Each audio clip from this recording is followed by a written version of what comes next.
Mesdames, Mesdemoiselles, Messieurs, bienvenue dans l'hebdomadaire des marchés du FX. Nous sommes le dimanche 7 juin 2015 et comme chaque dimanche, nous allons nous intéresser aux principaux événements financiers qui se sont déroulés la semaine dernière et à leur impact sur les marchés d'échange et les matières premières. La paire euro-US$ a continué de fluctuer vendredi, perdant 1,10% avant la clôture du marché pour s'établir à 1,1114$ pour 1 euro.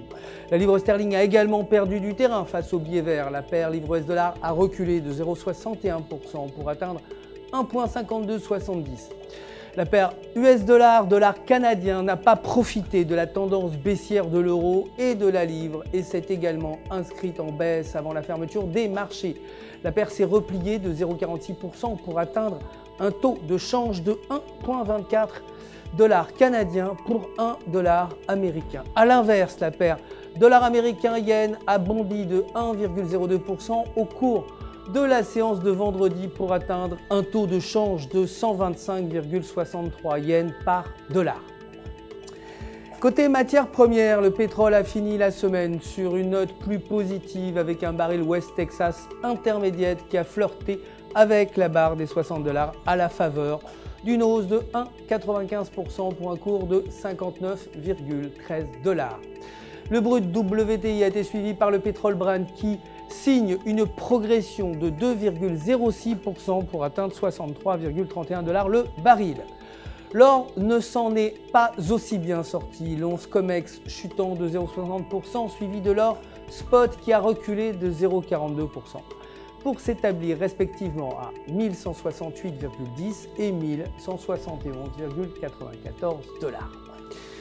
Les indices Dow Jones et S&P 500 se sont inscrits en baisse après la publication vendredi du rapport NFP. Le Dow Jones a reculé de 0,31% pour s'établir à 17 849,46 points, suivi du S&P 500 qui a enregistré une baisse de 0,14% pour atteindre 2092,83 points. Le Nasdaq s'étant quant à lui inscrit en hausse en signant une progression de 0,18% pour se situer à 5068,46 points.